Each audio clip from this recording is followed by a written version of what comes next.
It's the Russ Meyer film you thought you'd never see. Locked in a vault and forgotten about for over 40 years, Stinker Studios brings to you the lost Russ Meyer masterpiece, Vixens and Dragonfire. My liege, the western approach is falling, and Lord Caliphus has brought his hordes to our shores. What is it you will have of your people? Look, I don't know what the hell your point is, but... The point is of no return, and we've reached it. We should just all relax. Here, baby. Pop the top before you blow your own. Remastered in Philo-Vision, you'll experience Vixens and Dragonfire the way Russ Meyer intended.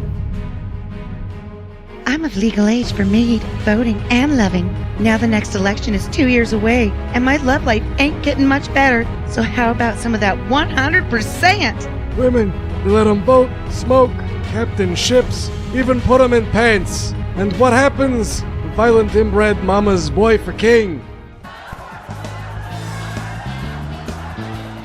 This is my happening, and it freaks me out. Come on, Demetrius. The Baron's supposed to hit me with a couple of caps of acid. And you, the infamous St. Ashley Ives, high priestess of carnality, what thou think of our fair minstrels? Step into my web, said the spider, etc. My lord! My god! Lord Caliphus has unleashed a bloody dragon upon us! Yes, and it's got huge boobs. Vixens and Dragonfire, only on Blockbuster.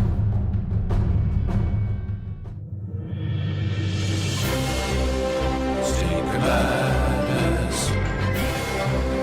Stinker Madness. Stinker Madness. We got the Stinker Madness. Hello and welcome to Stinker Madness. It's the Prelude episode for everybody's favorite Russ Meyer film, Beyond the Valley of the Dolls. Hooray! This is Jackie's pick.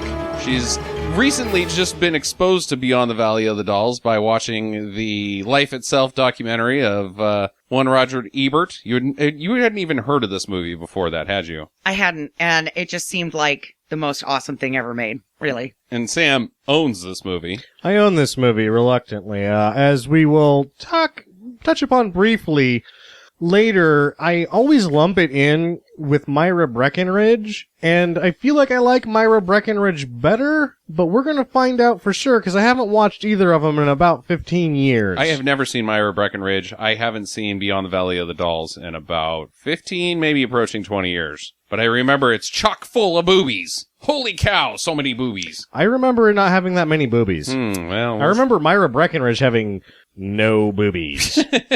All right. Well, we'll see what happens. We're going to get to that this weekend, and we'll have the episode up after that. Moving into streaming do's and don'ts. We got some yucky ones this time. We got some good ones, yeah. But we're going to start it out with an icky one. Hot Boys! Hot Boys! This sounds like a bad gay Hot porno. Boys, that's what we said! You're like, how is this a rap movie? Hot Boys. And of course it's spelled Z. Hot Boys. Boys. Oh, yeah, because you can't spell. Yeah, Master P's, Master Poop. So, Hot Boys. a couple of times, I have a really sort of funny, like, keep finding Hot Boys and keep putting it on the Netflix queue and keep getting it, like, vetoed away.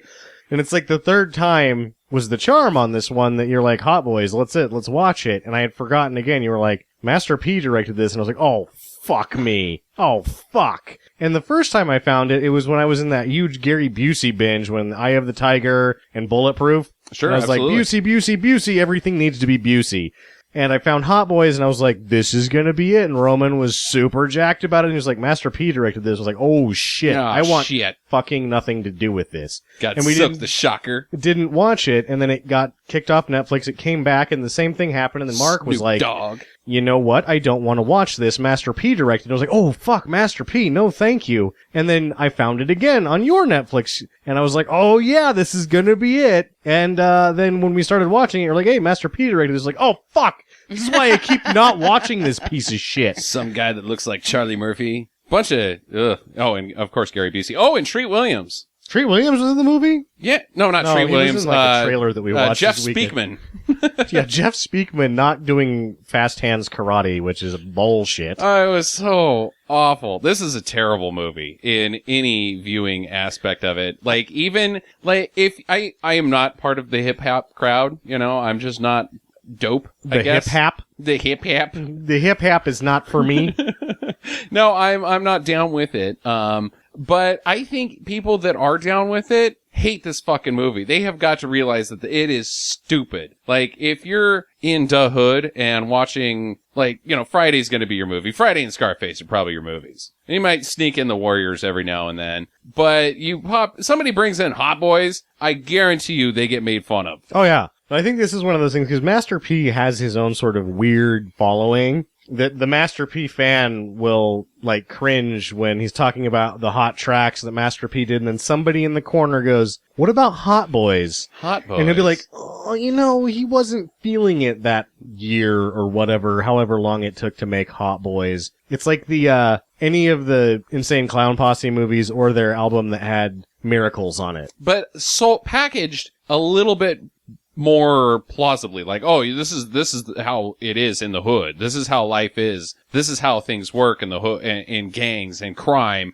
You can go from just some Joe one day and then own your own house on top of a mountain in Beverly Hills because you're the pinnacle of it. No, you just go into other crime gangs and shoot them all up and steal their shit, and then that's how you do it. This is So dumb. the Earth as it is seen by a fucktard named Master P. Mm-hmm. I find the most despicable aspect of this movie was that for the first 5 minutes during the Corvette, they got something right. That's what makes me The opening's so hot. angry about it. It's not just the opening chase is hot, but it captured the spirit of the 90s Corvette. Does it go fast in a straight line? Not really, kind of. Will it corner? No. What does it do? It'll slide the ass end around a parking lot like fucking nobody's business. And you're watching it and you're like, holy shit, I would love to have one of these 90s Corvettes that doesn't go fast in a straight line or make corners, but I would wear out a set of tires in the Walmart parking lot in the middle of the night, you know, once a month. and feel awesome doing it. And then the rest of the movie is a stab in the eyes after that awesome chase scene. Yeah, it sucks. And stab everywhere. Your soul gets stabbed by that piece of shit. That's two do nots. Jackie didn't catch this one. She also didn't catch the Out of next town. one. The next one is Wolfcop. Oh, I wanted to see this one. I'm hoping for good we reviews. all wanted to see Wolfcop. Sam Wolfcop. and I watched Wolfcop. Missed. Missed it. It was like, Aw. and it wasn't even like they whiffed on the fastball. It was just like somebody gave them a token pitch. Like, here's a 75 mile an hour right across the plate. Whiff. And they said, wait, we're playing baseball? Yeah. I thought I was bowling. They were holding a rake. Yeah. You're like, well, I was gonna missed mow the opportunity. yard. And you're like, really missed opportunity. You were- It sucks because they set their jokes up like these are jokes that should be told, and they're decent jokes, but they're so poorly set up and delivered that you're just like, how do you fuck up that joke? That's pudding. You just put the spoon in the pudding and then put the pudding in your mouth. It's easy. It's one of those that when you watch it, you're like an hour and 18 minutes or something like that. It was really short, and it wasn't like it needed this added, it needed that added. It could have been better if it had this. It could have been better if it just had the leader and the tails of all those shots. Like, if it had some time to develop any of the humor, it either told a joke, and then it basically there was a cut, a joke, and then another cut ran that joke over with a train. Right. To where it never gave itself any time to do anything. And it wasn't because the story was poorly told. It was that the editing condensed it to the point that there was nothing left. And you could have one thing that really pissed me off about Wolfcop, and that it's happening a lot in these types of movies, is that you must explain to the viewers what a werewolf is, and that a man transforms into a wolf. It's one of those things that I've run into a lot in being a production assistant and somebody that can't say anything about the movie that you're working on, and you just watch people that are in charge and go, wow, I'm glad I'm not higher up on this food chain with you saying these things. And they always say things like the journey of the character. And it's like, okay, it's a fucking werewolf. I know what a fucking werewolf The is. title He of the needs to film be is called Wolfcop. Wolfcop. Yep. He needs to be a wolf cop Yep. in minute 5, Yep. not minute 40 fucking 5 of, Yep. of a movie. We don't need to learn again the stereotypes of a werewolf, and like Dracula movies are doing that, vampire movies are doing that. I'm not talking about glittery vampire movies. I'm talking about all of the vampire movies, all of the monster movies, all of the creature features, or anything that just has some sort of stereotype. Spider-Man's origin, once again. Yeah, we got it. We know we're not fucking stupid. Moving on. Do not waste your time with Wolfcop, unfortunately. Darn. It is a waste of time. I watched this by myself, so you guys don't have any experience. I don't even think you guys saw the first one, but Dead Snow, Red vs. Dead, which is a Norwegian film. Is that the one with the Nazis? The Nazi zombies, correct? Yes. I saw that. No, you didn't see Dead Snow versus Red versus Dead. I watched it by myself last week. You saw the first one, Yeah, probably. they were in the cabin and they stole the gold. Yeah, that's Dead Snow. I guess you Oh. did see Dead Snow, but this is the sequel to Dead Snow. Oh, okay. No, then I haven't seen this one. Yeah, I really enjoyed it. It's not as good as the first. Oh, bummer. But it's definitely a stinker do. It's still the same type of fun. There is some very good zombie jokes that I will not ruin. The concept of it is solid, that it's not really a zombie movie, it's just reanimated Nazis. They're just Nazis that can't be killed. And it's fun. It's a fun movie. I give 2 thumbs for a do. Moving on to the last, Gary Daniels in Hawk's Vengeance. Mega do. Yeah, Hawk's Vengeance. Oh my god. If you're a man who is a friend with somebody who dies and you've been hanging out and staying in his apartment and he's dead and his family's in town and the cops are running around, what you should do is just fucking hide in his pantry until his brother shows up. Yeah, I think that's a good call. And then attack his brother with a frying pan. It's reasonable. Yeah, it's good. It's a good tactic for life. I loved this movie so much, it was ridiculous. The ball punching. So much more than that, like just the sweet karate moves. Gary Daniels' face. Yeah. Oh, and, his ultimate disguises. You mean the herp? The herp that creeps Oh. in from scene yeah. to scene. Herbs that he has. Gary Daniels has a case of herpes in this film that sometimes shows up and sometimes does not show up, but it is definitely herpes. You can he's tell got the cold sore. you can tell the shooting schedule of the film by the size of the herpy or the lack thereof the herpy in the same spot on his bottom lip. Yeah, Australian Gary Daniels was definitely enjoying... Is he Australian yeah, or is he UK? No, he's Australian. Ah, He was definitely enjoying the Hollywood scene that month while shooting. maybe that's the dirty secret of Australia. They come over here and get the herp from our Hollywood girls? No, they all have it. Oh, they're bringing the herp. Yeah. Kissing kangaroos. Or that they're all fucking criminals. Descendants of criminals. Well, that's what we're used to send them, right? Yeah. Half of our listenership is in Australia. Is it? Something like They're that. nice people. All 3 of them.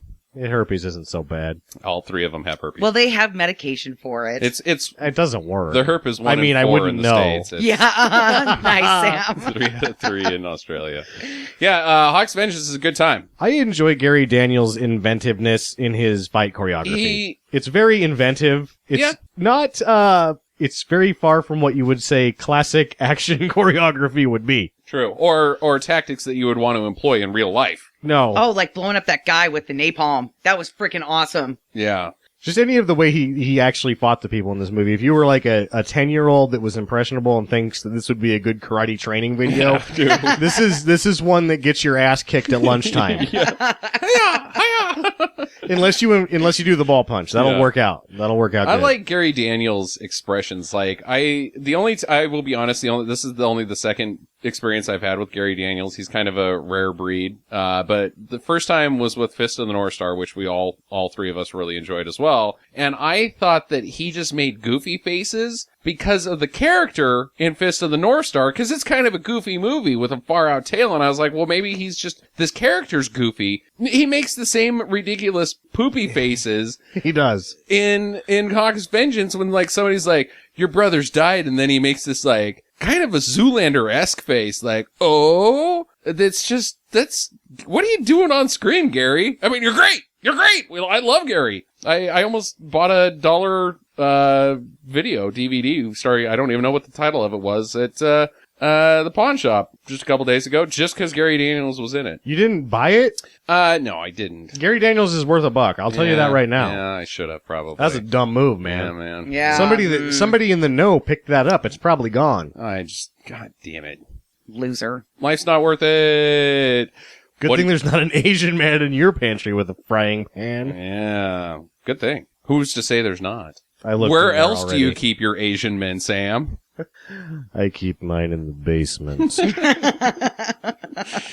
Well, speaking of Asian men, we've got 2 special guests again today. It's Sean and Steve from the Thurman and Lala Podcast. Guys, are you there? Coming live from Buffalo? How are you guys doing? Fantastic. Doing good. Thanks for having us, guys. Yeah, absolutely. I'm glad you guys can make it and join us, and we always look forward to what you guys have to say. So what do you got for us today? Well, today, the last time when you guys did our show, we talked about how much we love bad movies sometimes. A good stinker, there's nothing better than that. I love that cliche moment, whether it be a piece of dialogue or just something super cheesy, that when you're watching a movie, you could be 10 minutes in and all of a sudden you realize this is a piece of shit. Oh, yeah. You discover, you're like, oh, I'm in for a fucking really either great terrible time or just a boring terrible time that'll be fun to make fun of later with your friends. So Steve was talking about dialogue in war movies. Usually the dialogue between soldiers, like when they're kind of like making fun of each other, is like the worst thing to sit through. They're just trying to force You know camaraderie. what I'm talking? Yeah, they have like the worst like banter back and forth. Like the dude bro talk, like, oh, you're a pussy, dude. Yeah. Your dick is tiny. You look just like how I feel. Like it's so stupid. Like Aliens, for a perfect example, right? Oh, boy. Classic movie. I love it. But the dialogue between the soldiers is the worst fucking thing you could have. It's like you had like a G.I. Joe like pull string doll, and that's where he fucking James Cameron took his ideas from.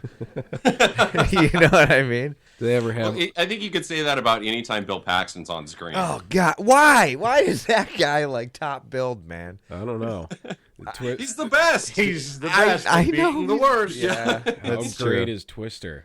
It's just so. That's what I'm talking about. So terribly amazing. How cheesy that movie A is. mediocre actor and a mediocre looking woman getting blown around. Those are the type of Philip people- Seymour Hoffman's nutsack. That was probably the most entertaining. That was in that part of- movie. Yeah. His nuts were hanging out of his shorts, right? Yeah. Well, You guys know what we're talking I about? tried to forget everything about Twister.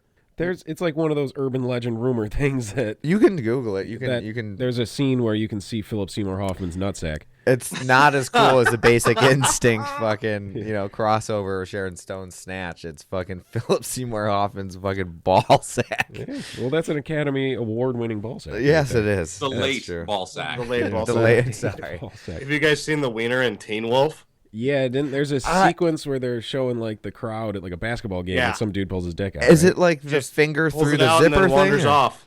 What's that? Left it in the movie. Is Oh, it I an don't know actual how. dick or is it like the finger? Oh yeah, he like puts his pants to his knees and pulls his shirt up to like right below the chest and just stands there for a second cock out. It is amazing. That is hilarious. And that's All right, so you've got terrible banter between tough guys. Yeah. showing male genitalia. Yeah. Tell you. Accidental male genitalia. I love like horror movies. Like, always around Halloween, they just start churning out bullshit, lazy horror movies because they know like teenagers will go, if they make them PG-13, they'll rack in at the box office with kids having their parents drive them up to go see some scary bullshit movie sure. around Halloween. Try to finger their girlfriend. But I love Right. those terrible movies. It's like they're not even trying. And one of my favorite lines is when they just write such a convoluted story. They get themselves stuck in a corner, so they have to have like the priest or the old sassy wise black lady come in and explain what's happening. And then there's this part where there's always this moment, it's happened like 1 billion times, where the main character stops and goes, "What exactly are you trying to tell me?" It's like they have to break it down. Which is pretty much them being like, all right, this script got really fucking confusing, Yeah, and how we do need we- to have some, sassy Jamaican lady come in and explain what the fuck is going on now. We talked about Transformers 4 right before, didn't we? The Marky Mark one? Yeah. Yeah. Do you realize in that movie how many times they explain exactly what is going on while the movie is going on? And that's a 3-hour fucking movie, dude. It happens like 15 times. They have to break it down and explain literally everything as it's happening. Like, you can't tell by watching it. That's funny because I did see that, and I couldn't tell you the first thing about it. There's the hot girl, and then Marky Mark's like working out. I'll put your stupid face in. Fucking why? I don't know. But I also noticed that they 3 times had to tell you what happened in the previous Transformers movie so that you knew it was a Transformers movie because none of the other actors were in it. Yeah, you couldn't tell by the fucking Transformers. The giant fucking robots. In their defense, there was no Transformers in that movie for the first hour. Yeah, that movie was unnecessary. Are they making another one? Why? Yeah, they're They're going to making make 6 altogether. Yeah, Oh, they're going to great. make a 6th one. I think Bruce Jenner's in the next one as one of the Oh. Transformers. What does he transform into? An actual human? It looks like he's transforming into a lady right now. Oh yeah, with the word "lady" used with quotes. What did Steve said that? Fembot. Steve said that Bruce Jenner looks like Willem Willem Dafoe Dafoe. in Boondock Saints when he dresses as the woman and sneaks into the mob house, dresses as the Oh, hooker. sure. Dresses as the Absolutely. hooker. Looks Right? exactly like that. Okay, so plot explanation. Oh yeah, Another over good cliche. explanation. What else? What else we got?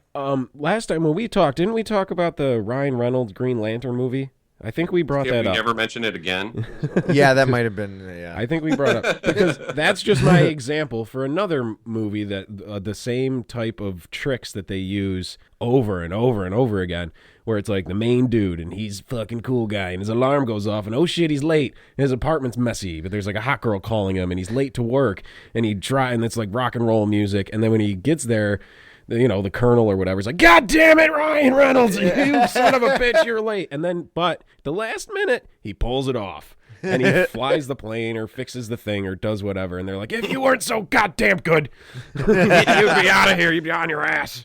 God damn it. You're worthless, but if you're Yeah. so goddamn good out there. Just that like the hero is just flying by the seat of his pants, man. Just It's, all the yeah, time. he's Maverick every time from Top Gun. Yeah, they just keep doing the same character over and over with that type of shit. And it's in Beverly Hills Cop too, the yelling captain. Yeah. Just drinking Pepto-Bismol and screaming at him. Yeah, Well, exactly. that was Last Action Hero. Remember that movie? Oh, Oh, yeah. yeah. And Yeah, his that's captain, the one literally, that his takes ears that were whole steaming concept over like a the top. fucking Looney Tune. Yeah. Yeah, well, that one's great because it plays on all these cliches. Oh, yeah. I Jack love Slater. that movie, man. Get your ass in here, Jack Slater. I gotta scream in your face and spit at you for a couple minutes. Do you understand what he's saying? I like With when... a couple of acres. Oh, my God, I remember that, and he kicks him in the balls. Yeah. There's a couple of acres. That's... What a terrible joke. Oh, it's great. What about... Yeah, I love that movie. what about... Yeah, That's so underrated. Did anyone else notice that kid looks exactly like Harrison Ford? really? I did not notice that. No, Shitty he Harrison looks like Ford. he's just a little fucking asshole Harrison Ford kid. Really? Yeah, totally. I'll have to fucking Google I've that only shit. seen him in 2 things. That, Last Action Hero, and My Girl 2. Oh, God, terrible. And both saw featured My a Girl tar 2? pit. Somebody gave him a job. Yeah, twice.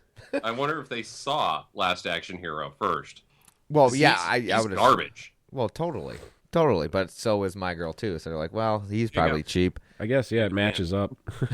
They're in each other's range. Who played his daughter in Last Action Hero? Wasn't it like a super hot blonde? The girl, Billy Madison's Billy Madison's teacher. girlfriend. Okay, yes. But it's all 80s. She's always wearing workout gear and like really Veronica big Vaughn. white sneakers. Yeah, Veronica Vaughn. What the hell is her name? Who knows? Uh, She's one fine piece of ace. I just read it the other day because she was in fucking. We were trying to think of what she was. Mortal Kombat too. Mortal she was, Kombat, Yeah. yeah. Was she in She's that? Sonya. Yes. Not Sonya.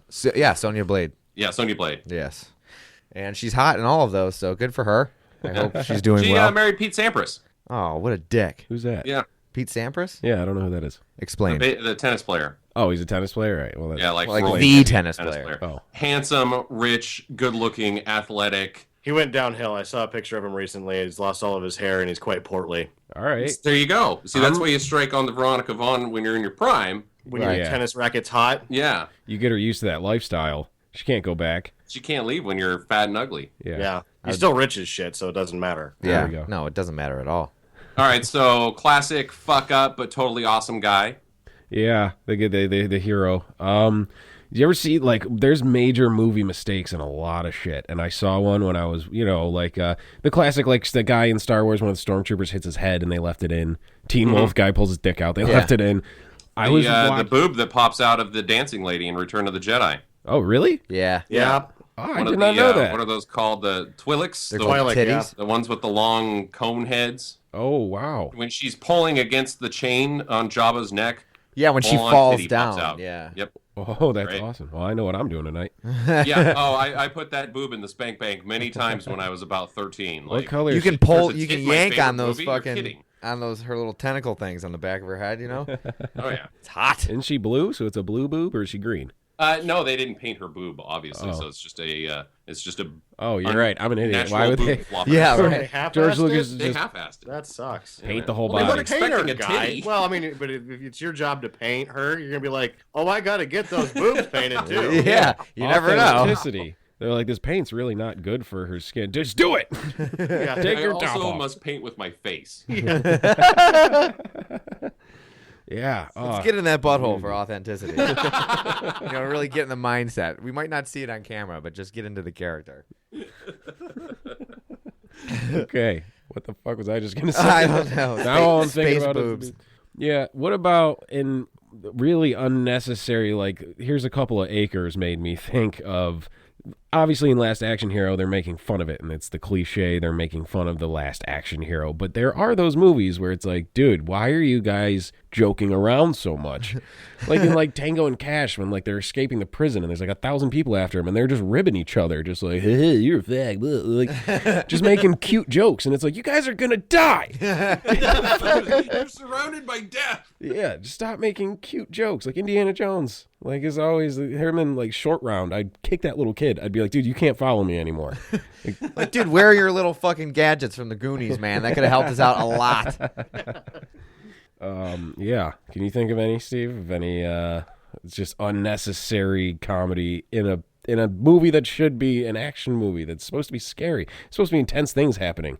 Well, like, there's the whole 80s thing, like, next time you drive the van type of thing. Or, Yeah. like, like the thing I don't like in movies like that is when people say, both actors or whatever will say the same thing at the same time. You know what I mean? Whoa! Like that. Like, that is the worst. They finish each other's sentences. But it's supposed to be campy, but it's something that really just gets under my skin. Yeah, it's campy to us because we're watching it in that mindset. But you know that there was some dude who was like, this is brilliant. And he was thinking he was going to get an Oscar. But like somebody had to make that. You know what I Yeah. mean? It's not just campy didn't exist before.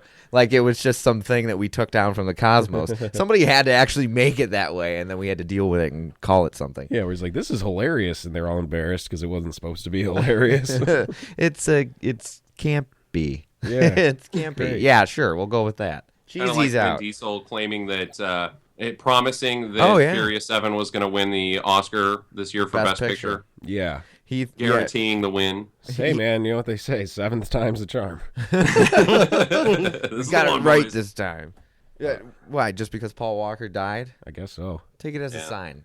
Well, maybe we don't know that there's going to be a new category for best performance flying a car out of a plane. At which point they're a shoe-in. Yeah, Yeah. that's really specific. Yeah, that's true. Any other movie Yeah, that- they got that one in the bag there. Yeah. Well, right on, guys. Why don't you tell us about your podcast? Our podcast, the Thurman and Lala Podcast, available at thermopolis.com every Monday. We try. Yeah. For most Mondays, we try to get them up. It started as me and Steve are both musicians, and we play around the Buffalo and the Western New York area. So when we were trying to promote our band, a lot of people were going, do a newsletter or do an email list, and it just kind of felt boring. Yeah, we couldn't do it without like feeling stupid. To be like, to just type up like, hey guys. Hey, gang. Yeah, hey gang. It just felt dumb. So I was listening to a lot of podcasts by comedians who were doing their podcasts and then promoting their gigs. So I was like, fuck it, let's just start doing that. And then all of our conversations just started getting more and more hilarious. And Yeah, we just that dying. always goes to some sort of dick joke or... Yeah, something. We just get to this weird place, and then it just kind of spawned away. We still try to promote some shows and stuff once in a while, but it has spawned a life of its own.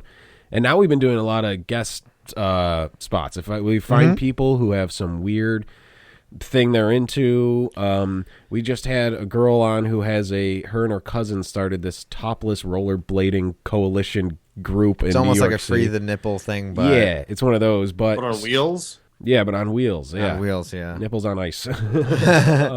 So she came in to discuss her organization, and we just made tit jokes for 45 minutes. Constantly. There's no way that we couldn't do it. But, I mean, in all good respect, we weren't just, like, making fun of her. She still got her point out, but it was really fucking hilarious to do that. She probably could have got her point out in about 15 minutes, but the show was like 45 minutes because we kept making titty joke after titty joke after titty joke. You know. Yeah, so it's just completely uncensored. We just roll with it, hit record, see what happens. Mm-hmm. Nice. Well, you guys are hilarious. I enjoy every one of your episodes.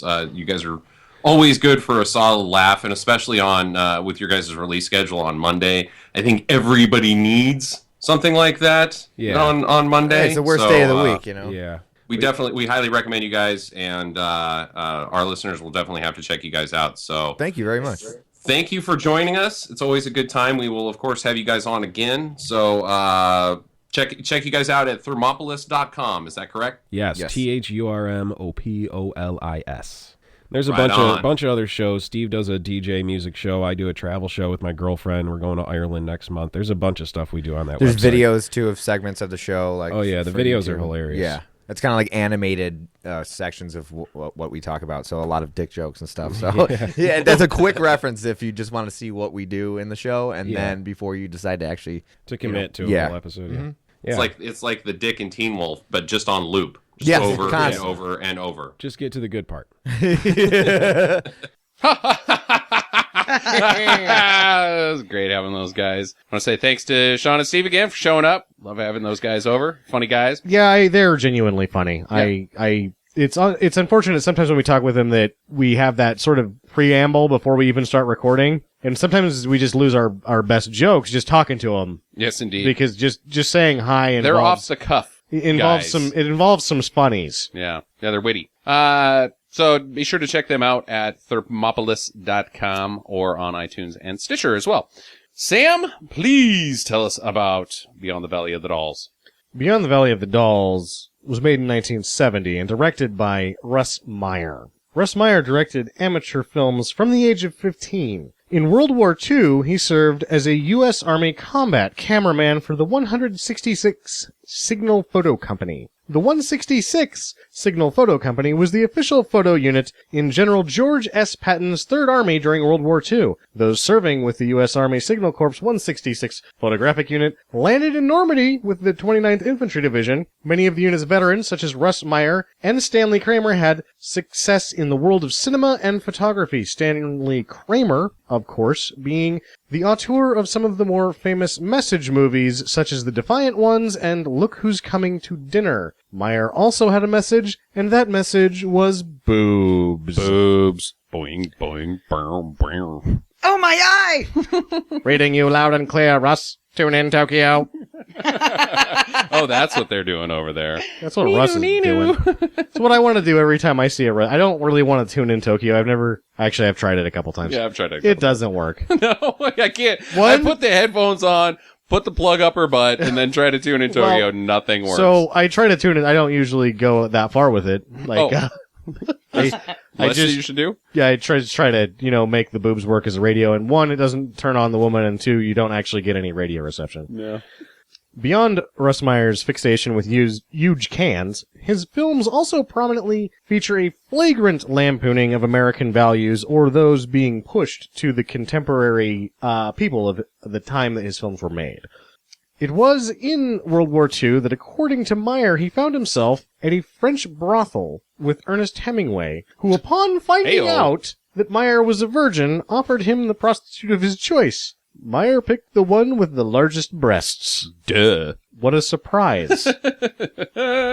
Meyer was also known for his quick wit. While participating with Roger Ebert in a panel discussion at Yale University, he was confronted by an angry woman who accused him of being nothing but a breast man. His immediate reply, "That's only the half of it." I thought it was funny. People that have a sense of humor will as well. I don't get it. You go, what's the other half? Oh, Butts? boy. Butts? Breast man. Breast man. So the other half is he's man? The other boob. Oh, singular. There's two of them. Oh, I feel dense now. Okay, get it. That was tough, guys. That's about as good as the delivery in Wolfcop. Yeah. Oh. I don't know. Film historian Jimmy McDonough posits that Russ Meyer's usage of physically and sexually overwhelming female characters places him in his own separate genre. He argues despite portraying women as sex objects, Meyer nonetheless depicts them as more powerful than men and is therefore an inadvertent feminist filmmaker. I don't know if I agree with that. I don't know if I can yes. agree. Oh, inadvertent, sure. Inadvertent, yes. And Think about Faster Pussycat Kill Kill. oh, absolutely. Those no. are some tough old broads. Yeah, they are. And they got huge boobs. And you're like, whoa, What my are you God. doing? How did you find those women? Yeah. Meyer owned the rights to nearly all of his films and spent the majority of the 1980s and 90s making millions reselling his films in the home video and DVD market. He worked out of the very same Los Angeles, California home he lived in and usually answered the phone to take the orders himself. Boobs on the line. This is Russ. Russ Meyer's tombstone reads, Russ Meyer, King of the Nudies. I was glad to do it. Film producer and director. Allow me to get something off my chest. Shirts. On the whole, I'd rather be back at that brothel in Paris. Yeah, probably not. I imagine everything else with the World War II was kind of a downer. Because, they talk about it, I'll get sidetracked briefly, like, oh, he wasn't there with a gun. No, he was in a war without a gun. That fucking sucks, man. Getting run around and shouting at, what do? I can take a picture of this guy who's fucking shooting at me. Storming the beach of Normandy Say cheese? with a fucking camera? That's gotta suck. Roger Ebert wrote the screenplay, sharing story credit with Meyer. They would also team up for Up and Beneath the Valley of the Ultra Up, Vixens. the story of an old man who No, finds love it's in the the... story of a couple of boobs that make your boner go up. Oh, Yeah, that was Up. later. Doing, doing. Yes. Gotcha. If you saw the movie poster to either Up or Beneath the Valley of the Ultra Vixens, you would wonder why they put words on it at all. Just, you know what's going on here, like, yes, boobs. I am ready for this movie already. I'm not really going to talk about Roger Ebert, as I did about Russ Meyer. I periodically go to RogerEbert.com and I read his blog entries. I would encourage you to do that rather than listen to anyone speak of him secondhand, because really anything he had to say, it's on his damn website. Go read it. It's good stuff. You should explain why you're even bringing that up. Just briefly, for those that don't understand. The Roger Ebert has a website? No, that Roger Ebert wrote this movie. Yeah, Yeah, I said that. Edit that part out. Yeah, nice. John Lazar is most notable for playing Z-Man in this film. Z-Man. Dolly Reed and Cynthia Myers are notable for being in Playboy and being in this film. Erica Gavin is actually more known for her lead in Russ Meyer's Vixen than for her role in this film. Stu Phillips provides the score and is recognized as the composer for such TV themes as Knight Rider, Battlestar Galactica, Buck Rogers in the 25th Century, The Fall Guy, and various other Glenn Larson productions like BJ and the Motherfucking Bear. Oh, and Doogie Howser, MD. No. BJ and the Bear, though. I think that's the Halloween Oh. song, not the one from Doogie Howser. Or it could have been Battlestar Galactica as well. According- Take a pick. According to Roger Ebert's audio commentary on the DVD, Russ Meyer was unaware the film was going to get an X rating, and Roger said that Russ would have added more nudity and sex to the film if he knew beforehand. No duh, dude. This is so tame for an X movie, it's dumb. This is Yeah. the tamest of X movies I've ever seen. Originally intended as a sequel to Valley of the Dolls, Jekyll and Suzanne submitted a screenplay for a sequel, but when Fox found it unsatisfactory, their contract gave them the right to produce a separate version. So this is another one of those Fox deciding that they can make a better movie. This is the one time out of 1,000 that it fucking worked out. Because I didn't really care for Valley of the Dolls. I don't know. Again, I was like a 16-year-old dude when I saw it, so it's not really for me, but, yeah. This is frequently touted as Pam Grier's film debut. She received an on-screen credit, and a photo of her in the party scene was prominently featured in 1970s Playboy layout for the film.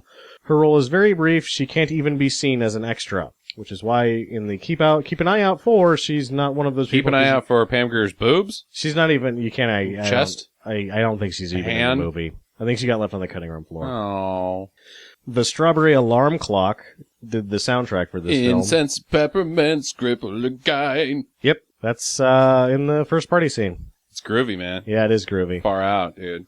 The character of Ronnie Z-Man Barzell Z-Man. was based loosely on the legendary record producer Phil Spector. While neither Russ Meyer or Roger Ebert had ever met Spector, they were told by acquaintances of his that they had caught his essence very well. Who would have ever guessed that that guy would go on to kill people? Weird. During the infamous final party held by Z-Man at his Malibu Beach Z-Man. house, The character Roxanne is wearing one of the Catwoman costumes from the old Batman TV series, while her girlfriend Casey is wearing one of Burt Ward's old Robin costumes from the Batman TV series. And there is a couple of other costumes from the Batman TV series, at least 2 more. No one really knows how many of the Batman costumes made it into this thing that were used for the show. Actual Batman costumes in That's this weird. movie.